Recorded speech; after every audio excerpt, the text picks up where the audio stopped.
तमाम देखने वालों को डॉक्टर वजाहत का सलाम। मुझे उम्मीद है कि आप लोग खैरियत से होंगे और अपने अपने घरों पे फैमिली के साथ एंजॉय कर रहे होंगे वीकेंड को।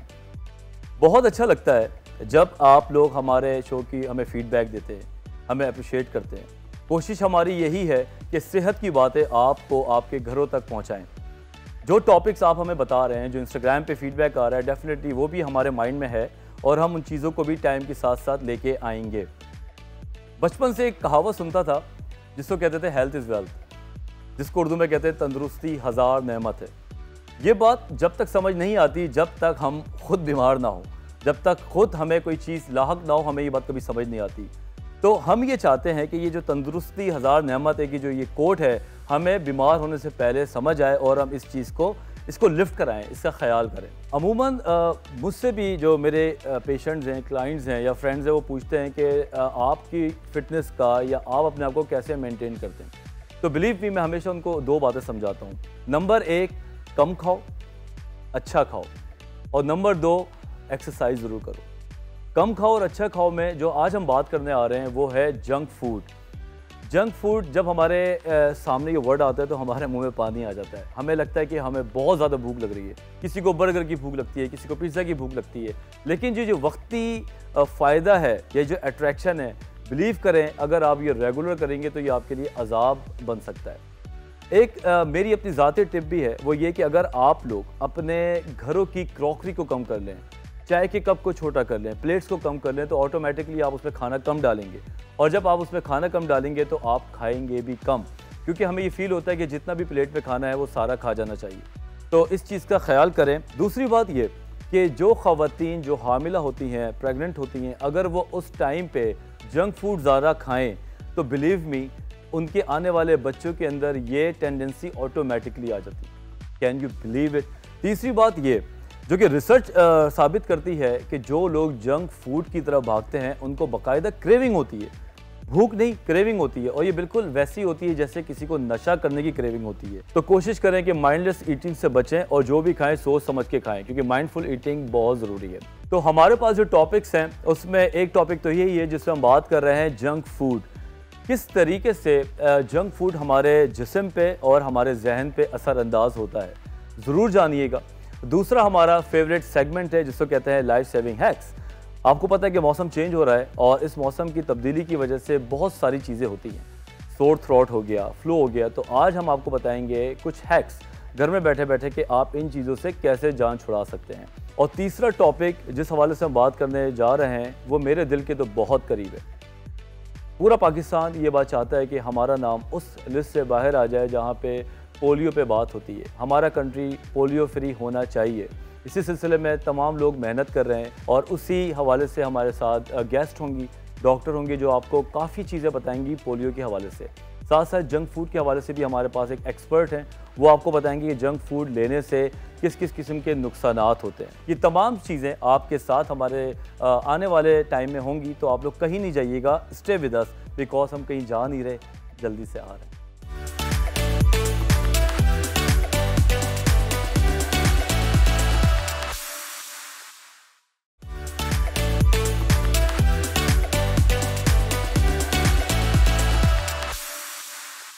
हम चाहते हैं कि पाकिस्तान के अंदर से पोलियो जैसा जो वायरस है वो हमेशा के लिए ख़त्म हो जाए।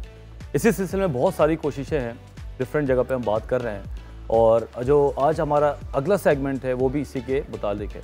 आइए देखते हैं ऑल अबाउट वैक्सीन।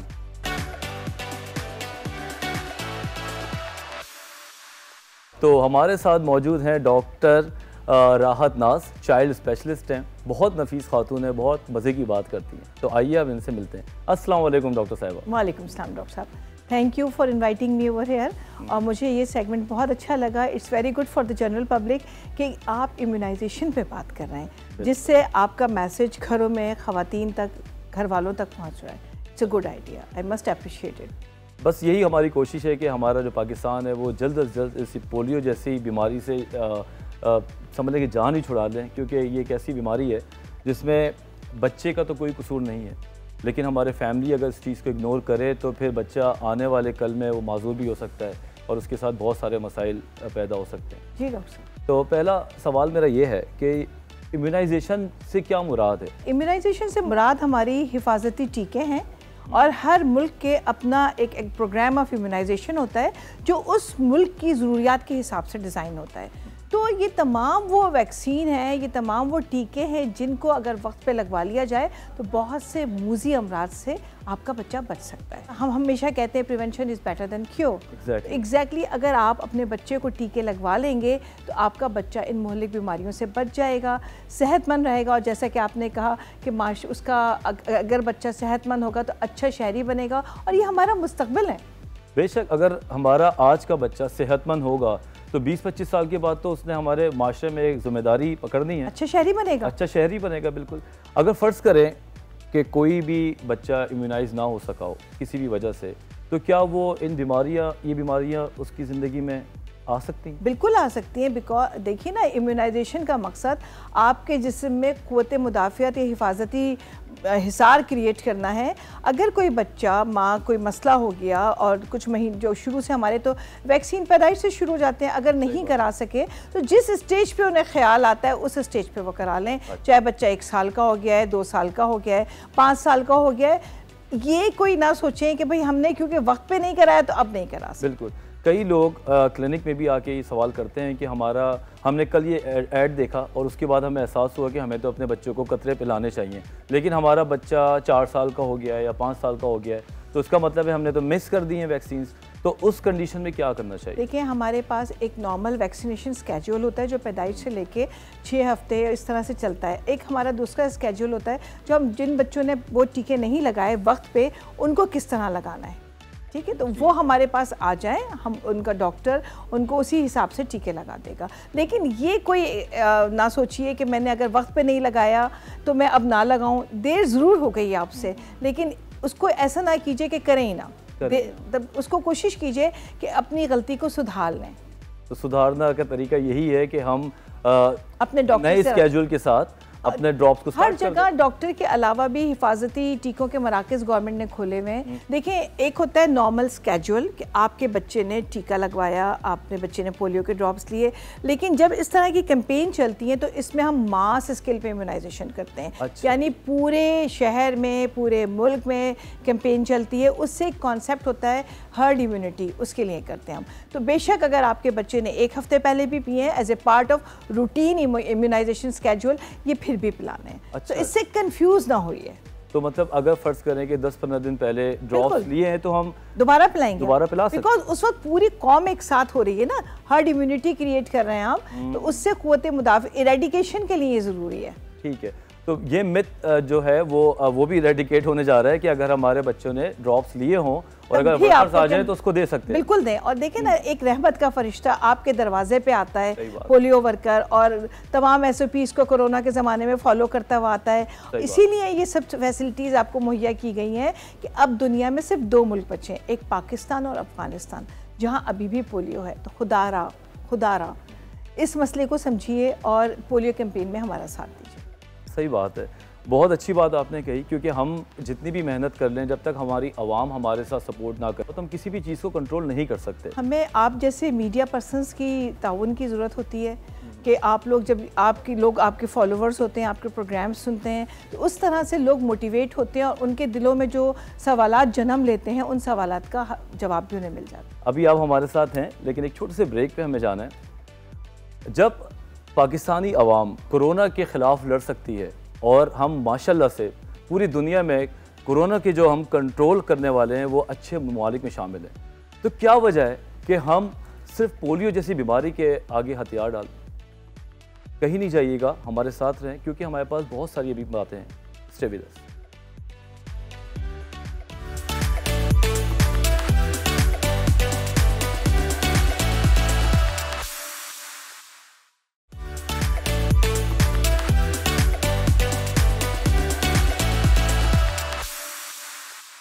जी जनाब, तो बात हो रही है पोलियो इरेडिकेशन की।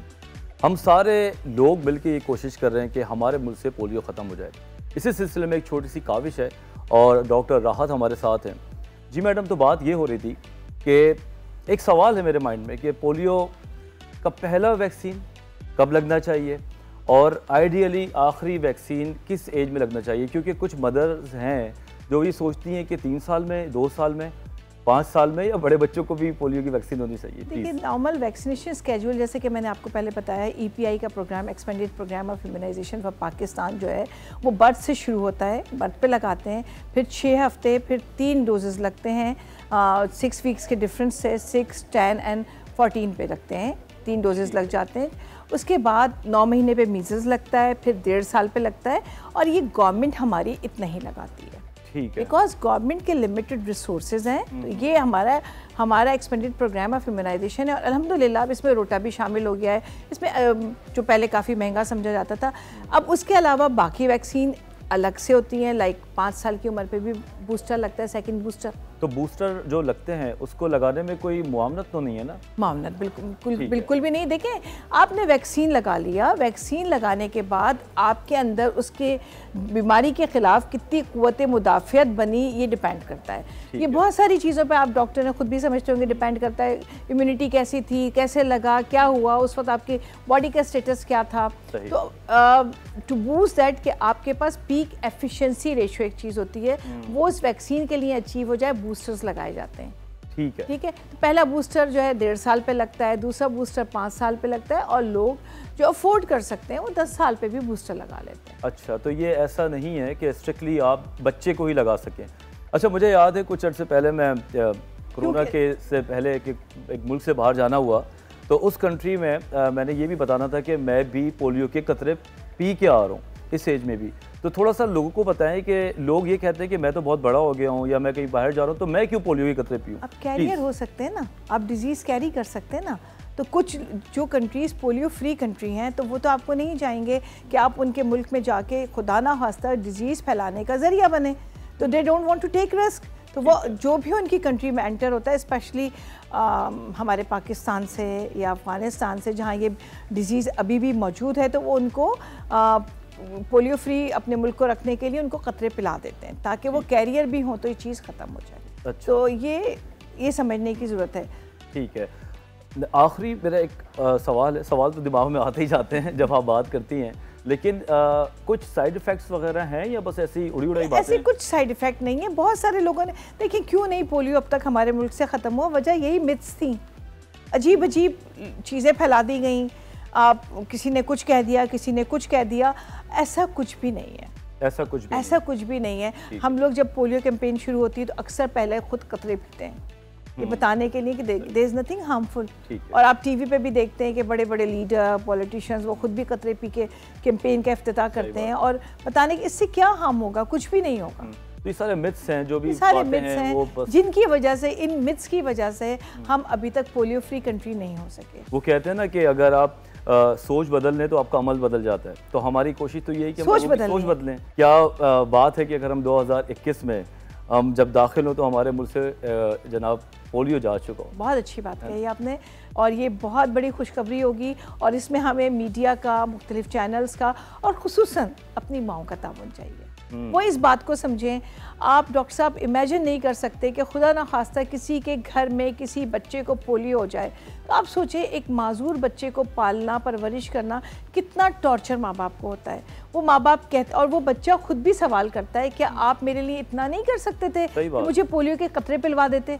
एक ऐसी बीमारी जिससे बचा जा सकता है, उसकी कोशिश करना। और बच्चे की कितनी बेबसी है कि वो इस वक्त अपने लिए कोई मेहनत या कोई हेल्प नहीं कर सकता, बल्कि वो पूरा डिपेंडेंट होता है तो अपनी फैमिली के ऊपर होता है। जी बिल्कुल। तो बहुत ज़रूरी है जनाब के आप लोग जो नए माँ बाप ख़ास तौर पे बनते हैं, जो न्यूली वेड कपल्स हैं, उनके लिए भी मैं ख़ास तौर पे ये मैसेज देना चाहता हूँ कि आप लोग पोलियो के कतरे इसी प्रायोरिटी पे रखें जैसे बच्चे की शॉपिंग करते हैं, बच्चों के घर का सामान लेकर आते हैं। आपने उसका भी राशन कार्ड के साथ कार्ड लटका के रखना है, क्योंकि बच्चा कल को आपसे ज़रूर पूछेगा कि मैं तो छोटा था लेकिन आप लोग को तो अकल थी, आप लोगों ने मुझे मतलब माजूर बनाने में कोई कसर नहीं छोड़ी। तो यही वजह है कि हम आपके सामने इतनी बार बार ये बात कर रहे हैं।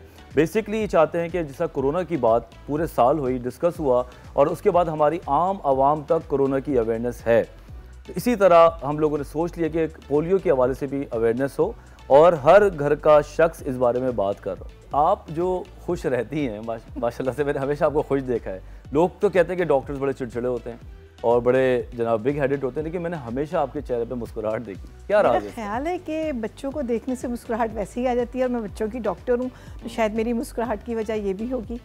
और अगर आप अपने काम को एंजॉय करते हैं तो आप तो खुद साइकेट्रिस्ट हैं तो आपको पता है कि आप अच्छा फील करते हैं। अगर आप कोई प्रोडक्टिव काम कर रहे हैं और आपसे किसी को फ़ायदा पहुंच रहा है तो आपको अच्छा लगता है। मेरा ख्याल है मैं अपने काम को एंजॉय करती हूँ, that's the reason for my smile.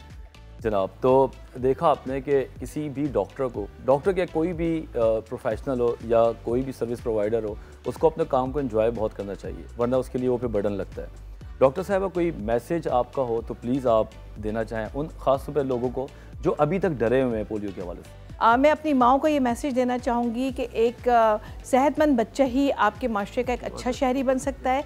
उसके लिए ज़रूरी है कि आप उसके वैक्सीनेशन का ख्याल रखिए और कोशिश कीजिए कि तमाम काम जैसे आप वक्त पे करती हैं ऐसे जो भी उसकी वैक्सीनेशन की डेट है प्लीज़ उस पर ज़रूर जाइए। मामूली नज़ला ज़ुकाम की वजह से ये ना कीजिए कि अपनी डेट मिस कीजिए। कोई फैमिली फंक्शन है तो डेट ना मिस कीजिए। अगर कोई मजबूरी हो गई है तो दोबारा चली जाइए, लेकिन प्रायोरिटी आपकी ये होनी चाहिए कि आप अपने बच्चे को तमाम हिफाजती टीके वक्त पे लगा लें। और अगर आप ऐसा कर लेंगी तो ये बच्चे के लिए आपकी तरफ से सबसे बड़ा तोहफा होगा। क्या बात। तो इससे बड़ा तोहफ़ा किसी बच्चे के लिए मेरे ख्याल से तो कोई नहीं है कि आप उसकी ज़िंदगी में उसको बचपन से स्ट्रॉन्ग बना लें। इसी बात के साथ ब्रेक पे जाते हैं। आप लोग कहीं नहीं जाइएगा कि हमारे पास और भी मज़े की चीज़ें। मिलते हैं फिर ब्रेक के बाद।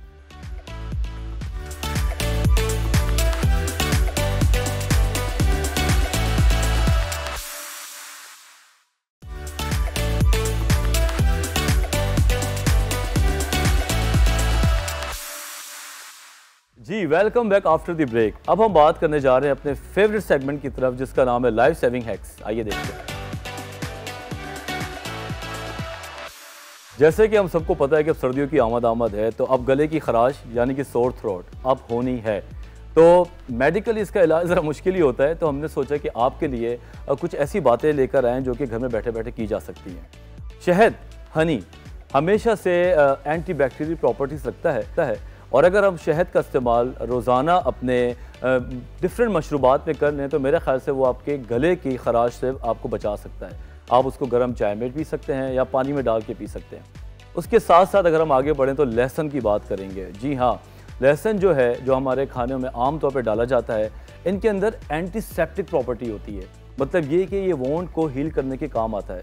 अगर गले में खराश हो तो अगर आप एक लहसुन का एक टुकड़ा खा लें या आधा खा लें तो जिससे आपकी सोर थ्रोट में वाकई बहुत कमी आ सकती है। तीसरी बात जो कि बड़ी कॉमन है लेकिन आपको याद दिलाने वाली है, वो है सॉल्ट वाटर। अगर आप गर्म पानी नमक का उसके साथ अगर उठते हुए सुबह गॉगल्स कर लें तो गला आपका बड़ा साफ़ हो जाएगा, जो उसकी ड्राइनेस है उसमें कमी आ जाएगी। उसकी वजह से आपके जो गले की खराश है, गले के अंदर जो चुभन जिसको कहते हैं, जो बहुत ही डिस्टर्बेंस करती है पूरे दिन के लिए, उससे आपकी जान छूट सकती है। साथ साथ मैं हमेशा ये कहता हूँ और एक बार फिर कह रहा हूँ कि स्टीम लें। स्टीम लेने का तरीका यही है कि आप उसमें थोड़ा सा नमक डाल दें, चाहे तो लेमन भी डाल दें, और उसको अपने टॉवल को अपने चेहरे पे रख के उसकी जो मॉइस्ट है उसको अपनी नाक के ज़रिए इनहेल करें, क्योंकि उसकी मॉइस्ट से हमारा जो अंदर की जो लेयर है वो मॉइस्ट रहती है, नम रहती है। उसकी वजह से आपको जो एक किस्म की गले में चुभन जैसी शुरू में सुबह के वक्त हो रही होती है, उससे आपकी जान छूट सकती है। ज़रूरी नहीं है कि आप सुबह उठ के लें, आपको कभी भी टाइम मिले, जब आपको टाइम हो तो आप स्टीम ले सकते हैं। एक और बात जो चाय पीने वालों के लिए बड़े मज़े की है, एक टी होती है जिसको कहते हैं कैमोमाइल। एक फ्लावर है, उसका नाम कैमोमाइल है और उसकी चाय भी बनती है। अमूमन लोग जो चाय के शौकीन होते हैं वो तो पीते ही हैं, लेकिन जो लोग अपने आप को थोड़ा सा एक्सटेंड करना चाहते हैं तो मैं उनको बोलूँगा कैमोमाइल टी आप ज़रूर लें इस मौसम में, जब थोड़ा सा खुश्क वेदर हो और उसके साथ साथ सर्दी की आमद हो, तो कैमोमाइल टी से आपको बहुत ज़्यादा आसूदगी का एहसास होगा। आई होप कि आपको लाइफ सेविंग हैक्स आज का पसंद आया होगा, क्योंकि जो वेदर आने वाला है इसमें हमें सोर थ्रोट भी होने वाली है, साथ साथ फ्लू भी होने वाला है। ये छोटी छोटी चीज़ें अपनी ज़िंदगी में डाल लें तो आपकी काफ़ी हद तक इन चीज़ों से जान छूट सकती है। इसी के साथ हम आगे बढ़ते हैं और हमारा नेक्स्ट सेगमेंट है न्यूट्रिशन एंड फिटनेस।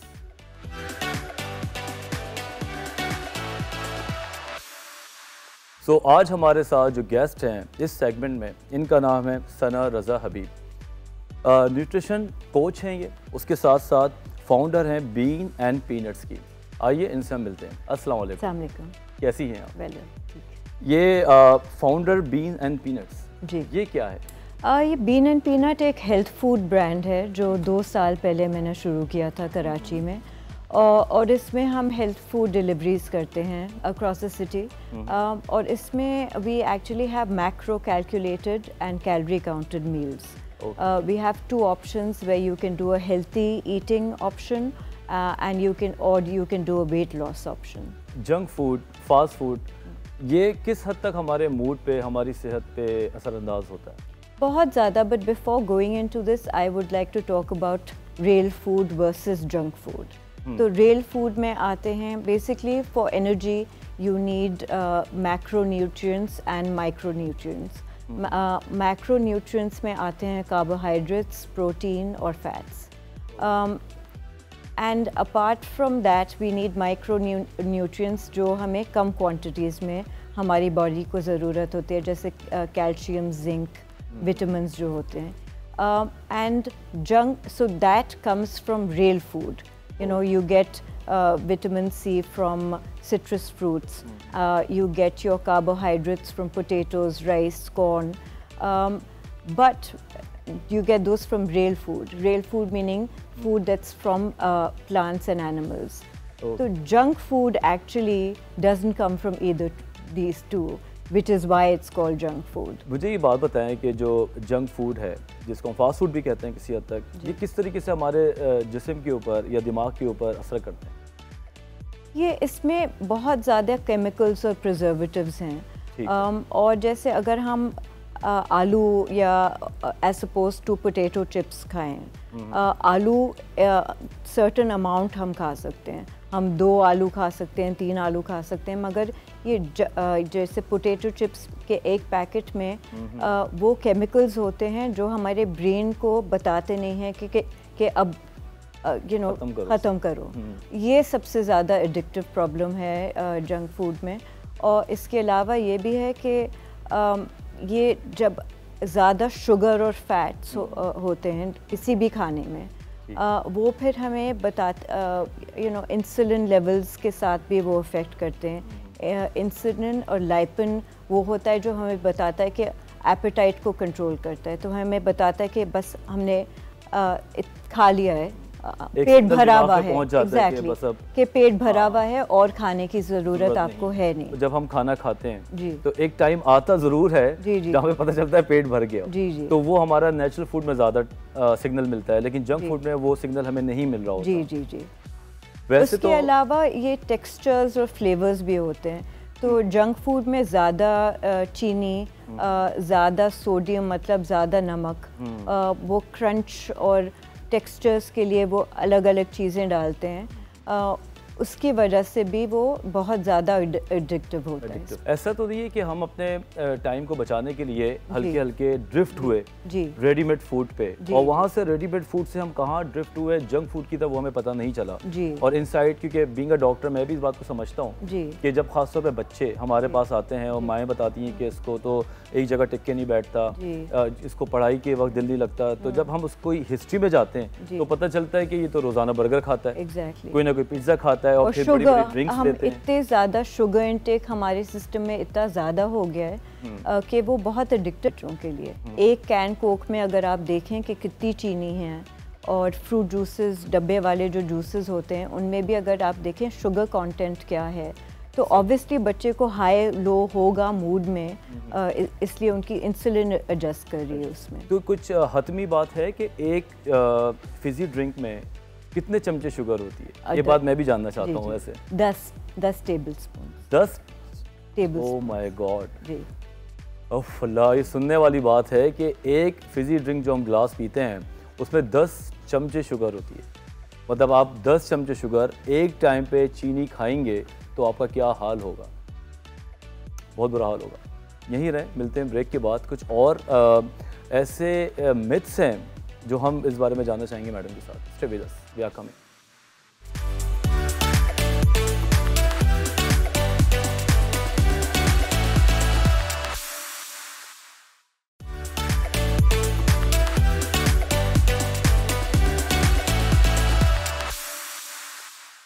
एक बात मैंने ब्रेक से जाने से पहले बताई और एक बात मैं आके बताता हूँ, वो ये कि जो लोग ज़्यादातर जंक फूड लेते हैं उनको दिल का दौरा पड़ने के चांसेस भी बहुत ज़्यादा हो जाते हैं। दिल का दौरा पड़ने के चांसेस तो हो ही जाते हैं, लेकिन उसके साथ साथ उनकी लाइफ में ब्लड प्रेशर और स्ट्रेस ख़ास तौर पे और उनकी नींद ना आने जैसी बीमारियां भी ज़िंदगी में शामिल हो जाती हैं।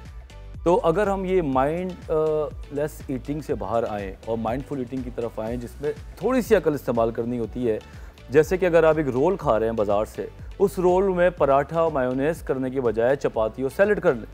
रोल तो रोल है, उससे आपका पेट भर जाएगा। और आप ड्रिंक लेने की जगह अगर पानी की बोतल ले लें तो मेरे ख्याल से पेट तो दोनों में भर रहा है, लेकिन जो आपका बॉडी का बेड़ा गर्क जंक फूड करेगा वो सादा खाना नहीं करेगा। क्या ख्याल है आपका, अगर ऐसे थोड़े ऑल्टरनेटिव्स हम बताएं लोगों को, क्योंकि लोग भूखे नहीं रहना चाहते। जब हम बात करते हैं ना खाओ तो उनको डिप्रेशन होने लगता है। वही बात है कि जंक फूड की वजह से हमें क्रेविंग्स होती हैं। हाँ जी। तो जंक फूड ज़्यादा लेने से क्या होता है कि ये डोपामिन जो एक न्यूरोट्रांसमीटर है वो ब्रेन में रिलीज़ हो जाता है और ज़्यादा तादाद में। जैसे आप नोटिस करेंगे कि अगर आप आइसक्रीम का एक पूरा टब खा लें और देन यू फील गुड, आपको खुद ही थोड़ा सा वो चेंज फील होता है। मैं ये चाहूँगा आपसे, क्योंकि आपने इतना ज़्यादा काम किया हुआ है, खुद से चीज़ें बनाती भी हैं, तो कौन कौन सी ऐसे खाने हैं जिनको अगर हम इसकी जगह पे सब्स्टिट्यूट करें तो जिसमें ऐसे लोगों का पेट भी भर जाए और उनके ये भी ना हो कि वो अपने आप को बहुत खाली फील करें? आई थिंक ज़्यादातर मैं फोकस करूँगी कि आप होल फूड्स खाएं, मतलब और कॉम्प्लेक्स कार्ब्स लें, मतलब सफ़ेद चावल के बजाय आप ब्राउन चावल ले लें। वो उसमें प्रोसेस जो है वो छिलका निकालना और वो इतना ज़्यादा उसमें या तो ब्लीच या कलर उसमें नहीं होता। वो उसी तरह नॉर्मल टोस्ट के बजाय ब्राउन टोस्ट पे स्विच कर दें, इसलिए उसमें क्या होता है कि एनर्जी आपकी एकदम से नहीं रिलीज़ होती, वो स्लो रिलीज़ जो भी चीज़ें हैं वो बहुत बेहतर है। फलों के बारे में और सब्जियों के बारे में तो हमारे लोग दूर भागते हैं। जी जी। कैसे अट्रैक्टिव बनाएं इनको, क्या करें? मेरा ख्याल है कि बचपन से बच्चों को आदत बनानी चाहिए कि फ्रूट्स और वो वेजिटेबल्स और वो उनको शौक़ हो खाने के लिए। इसलिए जो क्रेविंग होती है बच्चों को कि मुझे चॉकलेट दे दो या वो दे दो, वो इसलिए होती है कि हमें हमारी आदत डली हुई, रिवॉर्ड हम करते हैं हमारे बच्चों को कि बी अ गुड बॉय, मैं तुम्हें टॉफ़ी दूंगी और इस तरह से। तो अगर हम मेंटल पैटर्न्स जो हैं वो हमें चेंज करना चाहिए। और मेरे ख्याल से तो your eating habits a prevention for disease. इतनी सारी जो डिजीज़ हैं वो सारी बैड ईटिंग हैबिट्स की वजह से होती हैं। तो ऑन द राइज पाकिस्तान में डायबिटीज़ सबसे ज़्यादा हमारी डाइट की वजह से हो रहा है। बहुत ज़्यादा सही बात है। बल्कि ये देखा जाए कि हमारा जो खाना है वो इतना ज़्यादा ख़राब हो जाता है कि मैंने 25-25 साल के जो लोग हैं जिनको डायबिटीज़ होते भी देखी और जिनको हार्ट इश्यूज़ भी आ रहे हैं। जी जी। और वो उस टाइम को बिल्कुल डिनाइल में होते हैं, उनको पता भी नहीं होता कि मुझे क्या होगा अभी। जी जी जी। और 33 साल तक या 40 साल तक उनको ठीक ठाक प्रॉब्लम्स आ रही होती हैं, जिसकी वजह से फिर उनको इतनी परहेज़ी करनी पड़ती है कि वो ज़िंदगी भर फिर आप बहुत ही सादा खाने पे चले जाते हैं। मगर वैसे अगर आप देखें कि हमारे घर का खाना जो है, सबके घर का खाना वेरी हेल्थी, दाल, रोटी, चावल, गोश्त, जो हमारे फूड ग्रुप्स में जो हमारे घर का खाना होता है वो that is actually very healthy food.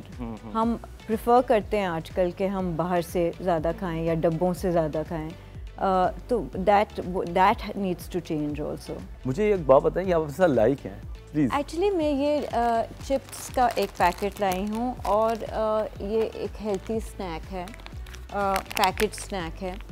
और मैं एक्चुअली पॉइंट आउट ये करना चाह रही थी कि कैलोरीज़ जो हैं इसमें और इसमें एक ही हैं। तो ये हमारे पास है ब्राउन राइस और एक ये थाई करी है और इस कोकोनट बेस्ड है, तो कोई किसी भी टाइप की करी हो सकती है।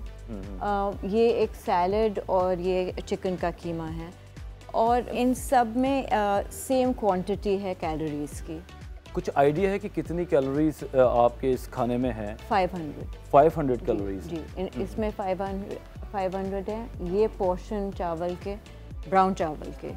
ठीक, मतलब अगर हम ये सैलड बॉल अगर हम खा लेते हैं तो मुझे तो लगता है इससे हमारा पेट भर जाएगा जी। लेकिन अगर हम एक चिप्स का पैकेट खाते हैं जी, तो मेरे ख्याल से उससे तो हमें और उल्टी भूख लगने लगती है बहुत। तो मतलब हम 500 कैलोरीज पहले एपिटाइजर के तौर पे खाएं जी, और फिर खाना खाएं वो भी जंक फूड, तो मतलब हम तो एग्जैक्टली ऊपर चले जाएंगे। हमें इसलिए ही हमें थोड़ा अंदाज़ा रखना है कि कैलोरीज हम कितनी अपने सिस्टम में डाल रहे हैं और हम वही कैलोरीज को हम कैसे वर्जिश या दूसरी चीज़ों में हम वो कैसे हम उनको कंट्रोल कर रहे हैं। बहुत काम की बात है कि हम जब अपने बच्चों को ख़ास तौर पे कुछ कहते हैं तो कोशिश करें कि हम खुद वो ना करें, क्योंकि अगर हम ही बर्गर खाएंगे, अगर हम ही पिज़्ज़े खाएंगे, ऑन दी अदर हैंड बच्चे को बोलेंगे कि ये चीज़ें ना खाएं, तो फिर तो वो कभी नहीं मानेंगे।